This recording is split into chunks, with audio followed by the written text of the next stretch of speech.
ഇതാണ് ഇന്നത്തെ ഉത്തരപ്പള്ളിയാർ. അച്ചൻകോവിലാറിനെയും പമ്പാ നദിയെയും ബന്ധിപ്പിക്കുന്ന പ്രധാന കൈവഴി.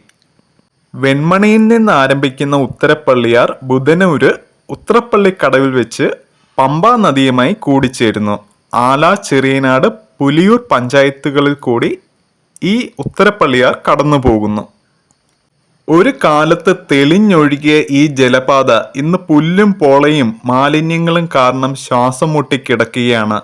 വെള്ളത്തിന്റെ ഒഴുക്ക് നിലച്ചതോടെ നദിക്കരയിലെ പല കിണറുകളിലെയും വെള്ളത്തിന്റെ ഗുണനിലവാരം കുറയുന്നു. കൃഷിയും ബാധിക്കപ്പെടുന്നു. പരിസ്ഥിതിയും ജീവജാലങ്ങളും നഷ്ടപ്പെടുന്നു. നമ്മുടെ പൈതൃകവും പതിയെ ഇല്ലാതാകുകയാണ്. ഇതാണ് നമ്മുടെ സ്വപ്നം. വീണ്ടും ജീവൻ തിരികെ ലഭിച്ച ഉത്തരപ്പള്ളിയാർ. തെളിഞ്ഞൊഴുകുന്ന ജലം, പച്ചപ്പാർന്ന നദീതീരങ്ങൾ, മീനുകളുടെ സാന്നിധ്യം, അങ്ങനെ വീണ്ടും ജീവൻ വീണ്ടെടുത്ത പ്രകൃതി.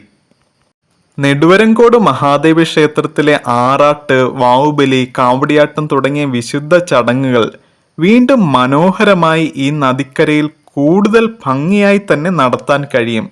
ഇതൊരു നദിയുടെ പുനരുജ്ജീവനം മാത്രമല്ല, നമ്മുടെ സംസ്കാരത്തിൻ്റെയും പൈതൃകത്തിൻ്റെയും പുനർജന്മമാണ്. ഈ നദിയിൽ വീണ്ടും ജലപ്രവാഹം ഉണ്ടായാൽ ഭൂഗർഭ ജലനിരപ്പ് മെച്ചപ്പെടും. നദിക്കരയിലെ കിണറുകളിലെ വെള്ളത്തിന്റെ ഗുണനിലവാരം മെച്ചപ്പെടാൻ സഹായിക്കും. കർഷകർക്ക് കൃഷി കൂടുതൽ എളുപ്പമാകും. തെങ്ങ്, വാഴ, നെൽകൃഷി എന്നിവയ്ക്ക് ഗുണം ലഭിക്കും. മഴക്കാലത്ത് വെള്ളക്കെട്ട് കുറയാനും വേനൽക്കാലത്ത് ജലലഭ്യത മെച്ചപ്പെടാനും സഹായിക്കും.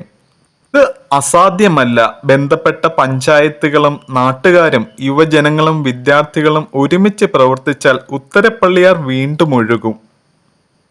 നമുക്ക് ഒരുമിച്ച് പറയാം, ഉത്തരപ്പള്ളിയാറിനെ വീണ്ടെടുക്കാം. നമ്മുടെ ജലസ്രോതസ്സിനെയും കൃഷിയെയും ക്ഷേത്ര പൈതൃകത്തെയും വരും തലമുറയുടെ ഭാവിയെയും നമുക്കെല്ലാവർക്കും തന്നെ സംരക്ഷിക്കാം.